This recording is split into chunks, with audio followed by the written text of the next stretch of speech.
జమ్మూ కాశ్మీర్లో మరి పాకిస్తాన్ సైన్యానికి మన సైన్యానికి మధ్య జరిగినటువంటి భీకర కాల్పులు.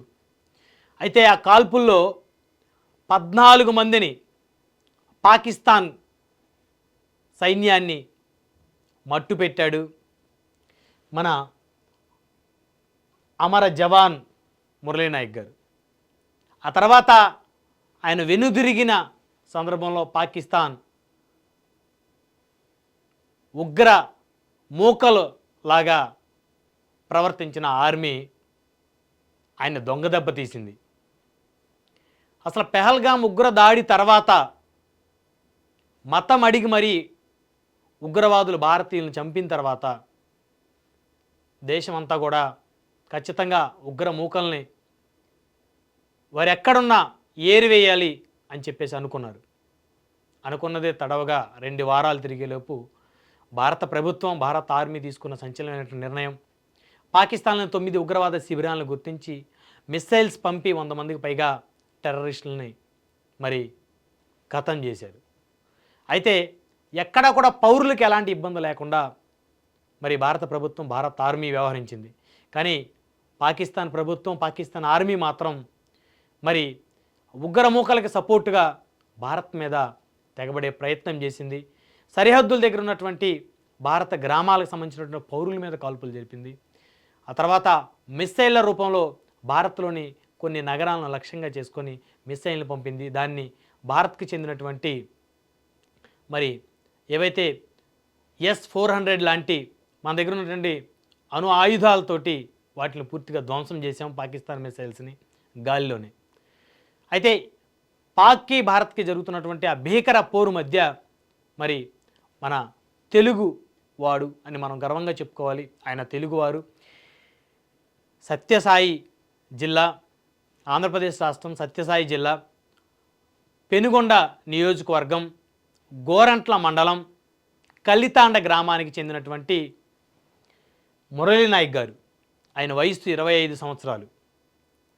మరి ఆయన దేశం కోసం పోరాడుతూ ప్రాణాలు అర్పించారు, అమరుడిగా మిగిలిపోయారు. ఆయన మరణ వార్త విన్నటువంటి యావత్ దేశం కూడా విలవెల్లాడిపోయింది. దేశం కోసం ఆయన అర్పించినటువంటి ఆ ప్రాణ త్యాగం వృధా కాదంటూ ప్రతి ఒక్కరూ కూడా గొంతెత్తి నిందించారు. మరి మన అమర జవాన్ మురళీనాయక్ గారి యొక్క ఆత్మ శాంతించాలని అందరూ కూడా కోరుకున్నారు. అదేవిధంగా ఆయన కుటుంబ సభ్యులు చూస్తే నిజంగా చాలా బాధాకరం. 25 సంవత్సరాల వయసు ఉన్నటువంటి కుమారుణ్ణి పోగొట్టుకున్నారు. అదేవిధంగా ఆయన భారత్ ఆర్మీలోకి వెళ్ళేటువంటి క్రమంలో తల్లిదండ్రులు ఇద్దరు కూడా వారించారంట. మీరు ఆర్మీలోకి, బాబు నువ్వు ఆర్మీలోకి వెళ్ళొద్దు, మనకు ఉన్న దాంట్లోనే బ్రతుకుదాం, ఇక్కడే ఏదన్నా ఉద్యోగం చేసుకోమని చెప్పేసి తల్లిదండ్రులు వారించినప్పటికీ కూడా లేదు, దేశం కోసం నేను పోరాటం చేయాలి, దేశ సేవలో నేను పాలు పంచుకోవాలని చెప్పేసి మరి మురళీనాయక్ గారు 2022 అగ్నివీర్ రిక్రూట్మెంట్లో ఆయన సెలెక్ట్ అయ్యారు ఆర్మీకి.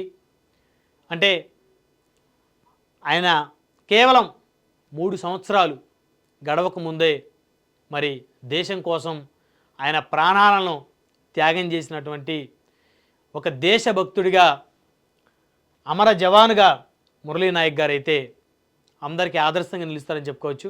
వాళ్ళ తల్లిదండ్రులు మాత్రం ఒక్కటే కోరుకుంటున్నారు ప్రభుత్వాన్ని, మురళీనాయక్ గారి గుర్తుగా ఆయన చిహ్నంగా ఆయన గ్రామంలో, అదేవిధంగా అక్కడ నియోజకవర్గ కేంద్రంలో ఆయన యొక్క మరి విగ్రహాన్ని ఏర్పాటు చేయమని చెప్పేసి కొద్దిసేపటి క్రితం మీడియాతో మాట్లాడుతూ ఆయన తండ్రి ఆవేదన వ్యక్తం చేస్తూ మరి నా కుమారుడు ఇంకా బతికే ఉన్నాడు అని చెప్పేసి, సజీవంగా ఉన్నాడని చెప్పేసి నేను ఎప్పుడు అనుకోవాలంటే నా కుమారుడి యొక్క విగ్రహాన్ని ప్రభుత్వం ఇక్కడ ఏర్పాటు చేయాలి. మరి నా కుమారుడు దేశం కోసం ప్రాణాలు అర్పించాడు కాబట్టి మరి చూసిన ప్రతి ఒక్కరూ కూడా నా కుమారుడిని చూసి సెల్యూట్ చేస్తారు కాబట్టి నా కుమారుడు ఇంకా బతికే ఉన్నాడని చెప్పేసి నేను జీవితాంతం అనుకుంటాను అని చెప్పేసి ఆయన తండ్రి గారు కొద్దిసేపటి క్రితం మీడియాతో మాట్లాడుతూ ఆయన ఆవేదన వ్యక్తం చేశారు.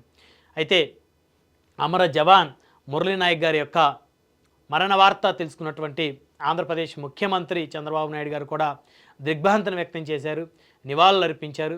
అదేవిధంగా ఉప ముఖ్యమంత్రి పవన్ కళ్యాణ్ గారు కూడా ఆయన మరణ వార్త విని మరి దిగ్భ్రాంతిని వ్యక్తం చేసి నివాళులు అర్పించారు.